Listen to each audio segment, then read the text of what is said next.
Action. We've already started. Action. More action. More action. More action. Reaction. I'm gonna... Ready? I've been ready. What have you been doing? Okay. Hello. Welcome back to... What's Safeword? I'm Amp. I'm a leather daddy. And today... I'm doming you. Oh. I'm doming this conversation. What's it about then? Go ahead, yep. Leather daddies. It was recently Father's Day, or aka Daddy's Day, and if you've ever called someone daddy, you better have gotten them a gift. It's still not too late. If you didn't get your daddy a gift, then just like this video. That'll be a gift to That's daddy. all the gift I need. Yeah. Now, we did a corresponding podcast. It was a longer form conversation on our podcast, but I figured why not have a dedicated episode that is all about... Me. Well, leather daddies. Oh. But yeah, you. Leather daddies. You. Leather dad. It's kind of about him, but not full. And so today's episode is going to be Ask a Leather Daddy, because the Ask A episodes are something that you guys enjoy, and also I think that the insight of a leather daddy can be helpful as you... what's your mobility in that? That's my question. I can't even touch this shoulder. High five. High five. High five. I literally can't. I can't go any higher than this. So let's just jump right into it. So we asked on social media, as always, Daddy, give us the explosion in your limited mobility. And the first question, all about leather daddies, comes from Pup Stardew, who asks, what is your favorite part about being a leather daddy? The adoration, of course. From who? No, there's a big sense of power being in that position of making the decisions and people looking up to you. Yeah, good boy. Good boy. See? It's when they love and...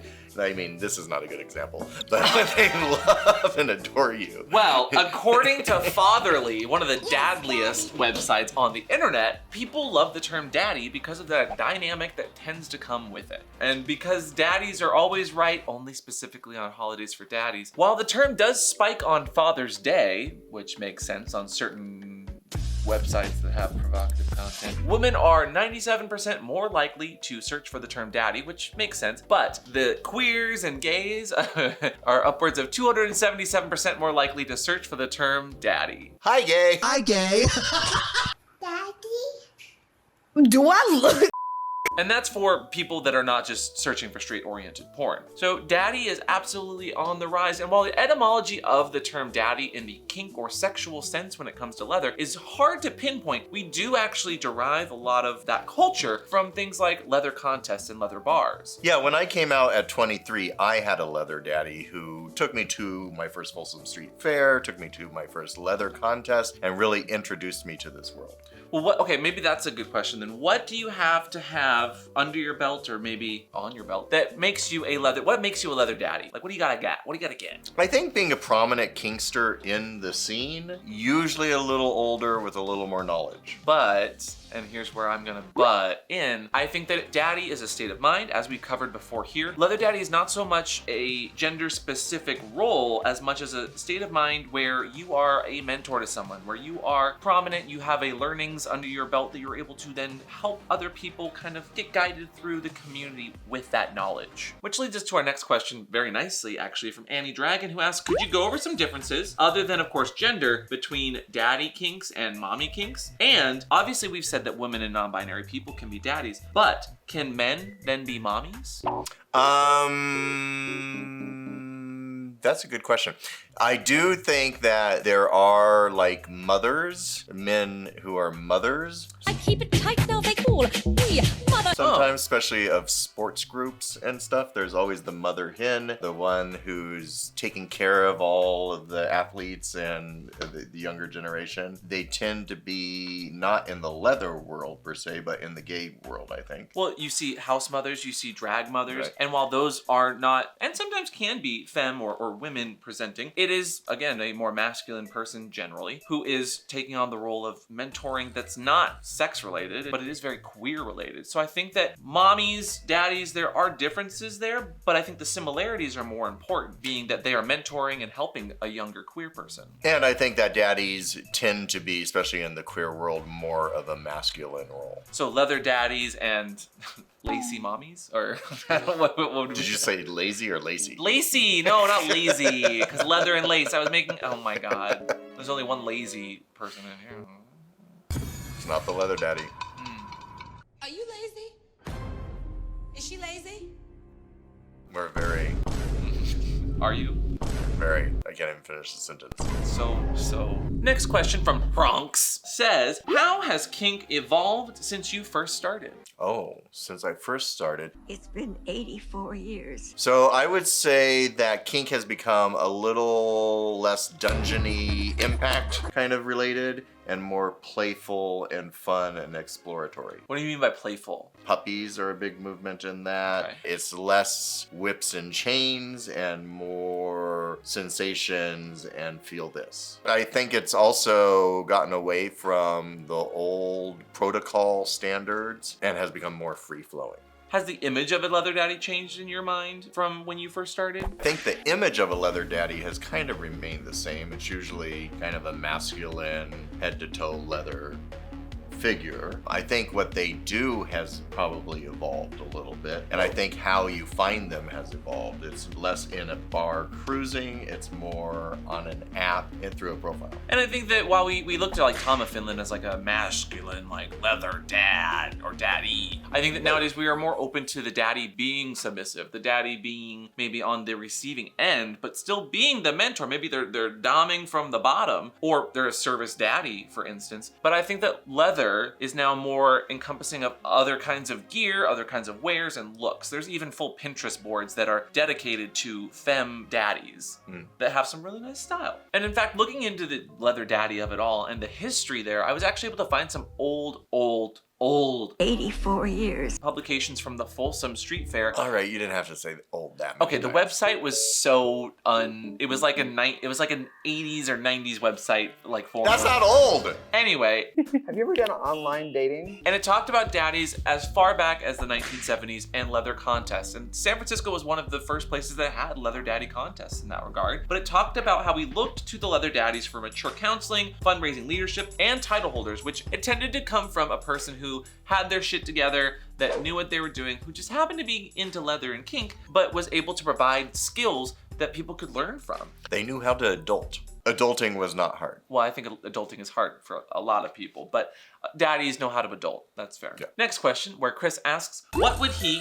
that's you, say is step number 1 for someone who wants to get into leather culture but might not necessarily have the funds to start buying gear? I don't think it's about gear. So I think especially just a tight pair of blue jeans and a tight shirt gets you a long way. If you can afford a leather belt, you're in.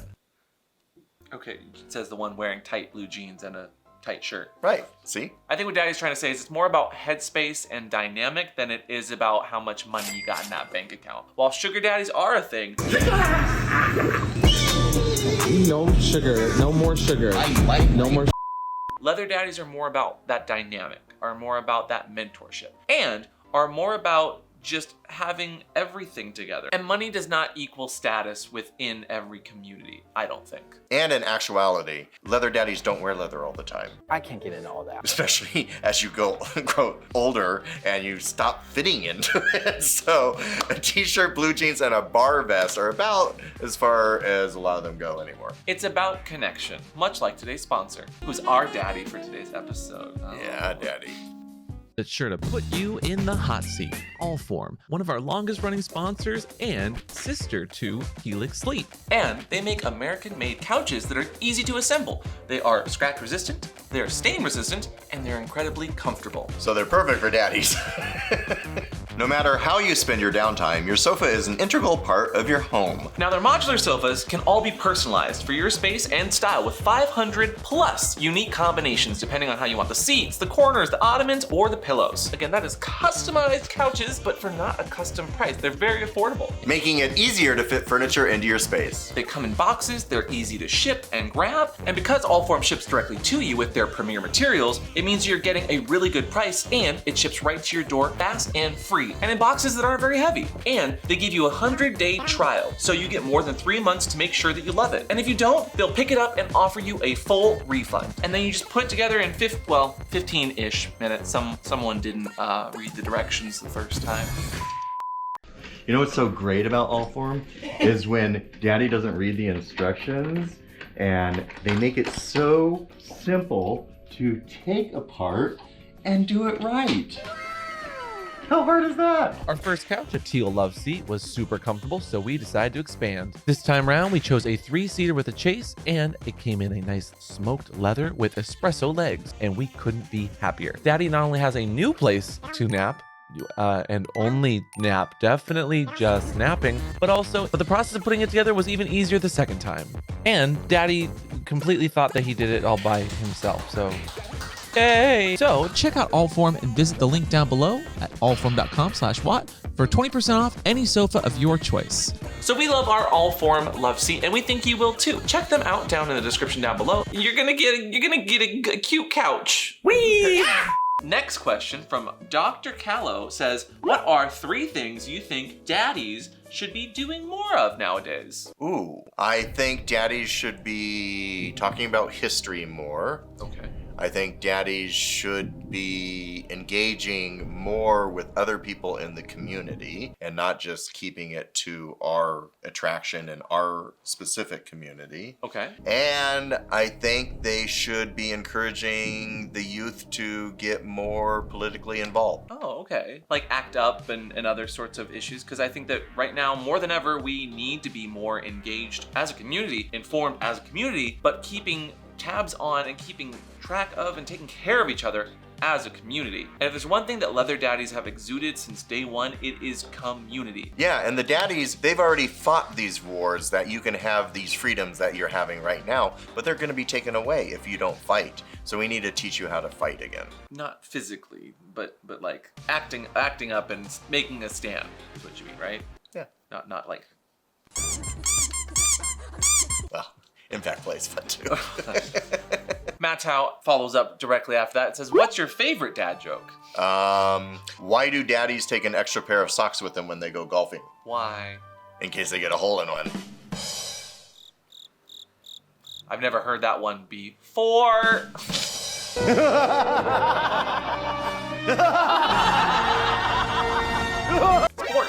Sports. I don't play stuff. When do you play golf?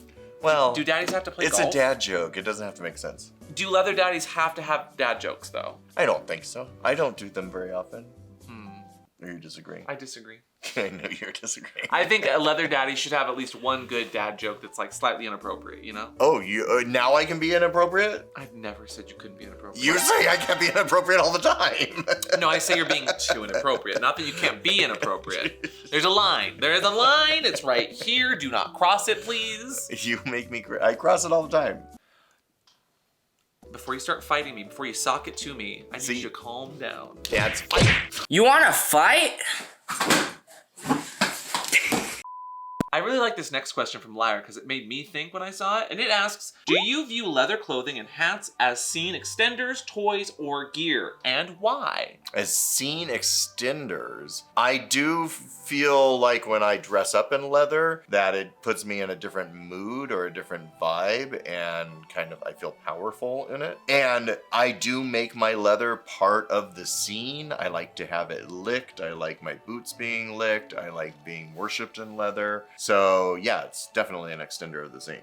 So do you see it as a gear then, or as toys as well? It could be any or all, honestly, depending on your mindset. I think it's all three. However, that being said, it's incredibly difficult to in leather. Sorry, what was difficult? I can't say the word. No, but please show again. Can I even do that? No. That's on par. It's hard to make whoopee in leather. I would love to see Whoopi Goldberg in leather, though. She'd look great in leather. Oh my god. You can't handle me. I think she did in Jumping Jack Flash, didn't she? Bless you.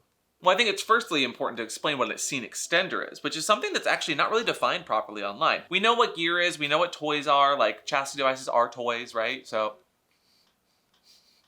I think so. the idea of a scene extender, which I don't see often, is it's something that prolongs, and not in a bad way, but prolongs the scene. It adds intricacies or levels or ebbs and flows into whatever you're doing. So for instance, if you're wearing full leathers, part of that scene might be licking the boot. Part of that scene might be undressing the daddy. that can be seen as a scene extender. That's definitely a scene extender. Taking the boots off at the end, that's a full 20 minutes. Well, scene extenders, while not always needing to be sexy, should probably at least be fun. And it's fun for me.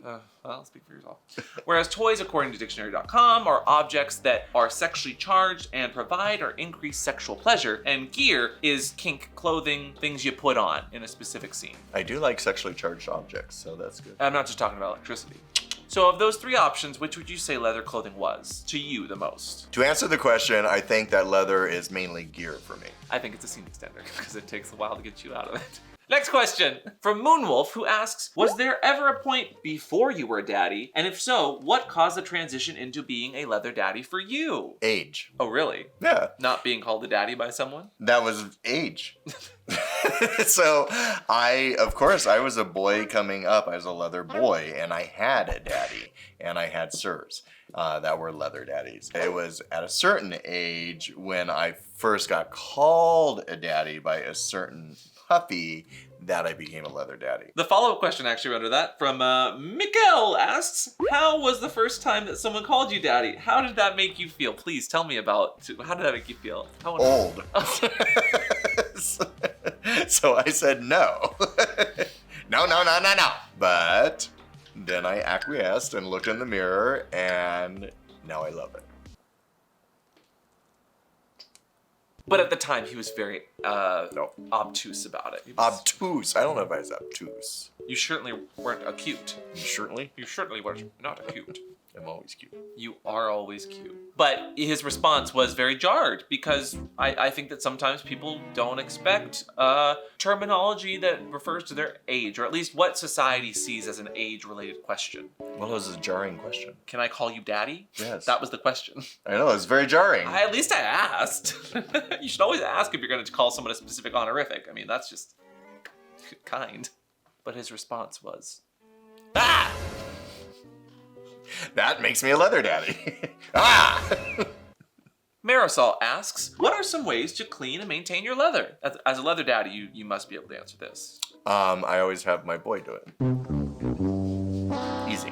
Next question. No. Do I look? Boot blacks. Find someone in your community that loves to clean it. Give them a task that not only helps them to feel like they're, included and feeling appreciated, but also makes your gear clean, You can do some things like conditioning your own leather with leather conditioner or cleaner, but if you want to designate and make it a fun, sexy scene, delegate it. And that makes you a good leather daddy. Daddies do know how to delegate properly, or at least, And that does not make them lazy. Well, the next question from Black Cat asks, have you ever felt inadequate, and how did you reassure yourself? Inadequate? Like as a leather daddy? Yeah, I think that's, yes. Well, I think everyone kind of, when they start out in anything new and fresh, they go through a little imposter syndrome in that they think that they can't do it. So of course I had some doubts, especially when I explored more varsity level kinks, but after a little bit of practice, that went away. I think it's all about, again, headspace and mindset. While you might fight yourself here or there about, am I a leather daddy or am I good enough to be a daddy in this regard, you gotta be able to push through that. I mean, everybody has that imposter syndrome about literally anything in their life, whether they're good at their job, whether they're capable of doing a task, whether they're an adult or not. Should I be spending $100 on that Pokemon Figma? But we all get over that. And we talked about this very topic on On Guard Salon, so check out imposter syndrome. Check out imposter syndrome. You too can have your own imposter syndrome for one easy payment of $69.69. So we all get it, yes, but how did you reassure yourself that you were a good leather daddy? I just pushed myself to do it, and judging the reaction that I got, the response reassured me that I was doing it right. I also think that you could look to people that look towards you for information. There's an entire thread of people asking you questions about how you are a good daddy. And I think more than anything, that shows that people not only trust your opinion, but look up to you as a leather daddy. Sure. And I think that can go towards not just you, but anyone who might be a mentor to someone. Someone's asking for your opinion or looking up to you because they think that you are a wise person. So take that on and don't listen to the naysayers. What do you mean naysayer? I literally put together this episode because I want your advice and insight as a daddy. Daddy, shh. No, don't tell me what to do. Shh. See. No, you shh. Shh. Zip. Ah, Zip. ah, Zip. ah, make me. Oh God. No, you're a brat. Daddies can be brat too. Daddies can be a brat. What? I'm secure enough. In that shirt, yes, it's very tight. I cannot wait to see you take it off at the end of this episode. That'll be the end card. I can already see it. Foreshadowing. Foreshadowing, though. Foreshadowing with the dad. Oh my god. Foreshaddy. Jeremy asks, your house is on fire and you can only save one piece of leather gear. What are you grabbing? Oh god. It's on fire. My Langless jacket. Oh, why? It's the most expensive piece I got. The rest can be replaced. I think that when it comes to daddy culture in the leather scene, the stuff that we get, while material goods, can generally be replaced, there are a lot of goods that get passed down or that just mean a lot sentimentally. And for me, like my biggest piece of gear is on my neck, so thankfully I'll never forget it if I run out of a burning house. Yeah, if you're in a fire, you're fine. I have so many leather pieces that have been handed down to me that are very sentimental and irreplaceable. I probably would burn to death just trying to decide which one I want. And then I really like this one, which gives us a good option to kind of end today's episode. Sour Patch asks, what is your favorite piece of leather history? Like, is there any part of the community or one of your favorite events throughout history or even a person that you look up to throughout our culture that you really appreciate? For me personally, a lot of leather history was with a lot of people who have passed that were mentors to me, like Tony DeBlas, Michael Bales, and I guess Drummer Magazine was a big influence in my life, and that's now gone. But yeah, I think the Drummer Magazine, the Drummer Contest, the IML Contest, just the passing down of the leather culture to the next generation over and over and over again. And it's being redefined over and over and over again. The way in which we preserve our history, we pass on our culture, and we pay homage to the people that made what we have here possible. Like, we wouldn't even be here if not for a lot of the people who paved the way to make it okay to document this history, okay to talk about this. And we certainly wouldn't have references to show impact of, and not just the hitting of, but the impact of the leather community without the people that document and pass along our traditions and history. So thank you. What? Why is that funny? I was thinking you. I'm not dead yet. No, but I'm kidding.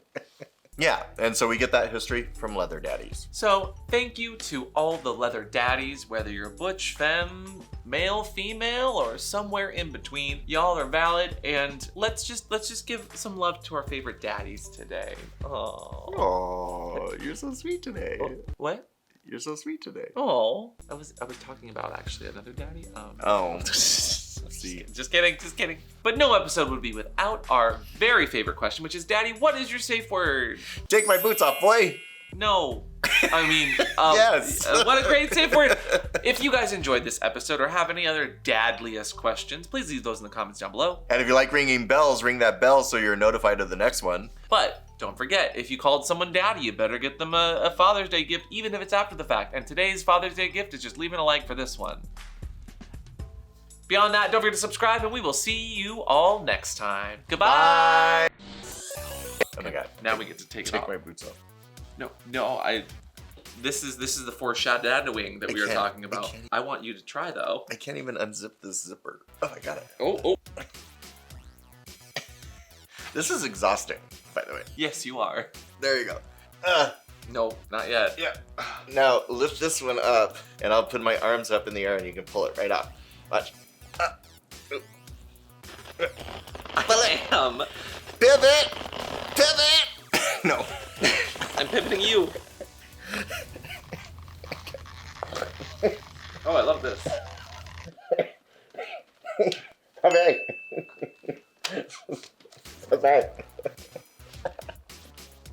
Woo! I'm trying. I am literally trying. Freedom! Okay, now please give me my shirt back. That is absolutely my shirt. Oh my god. I can breathe.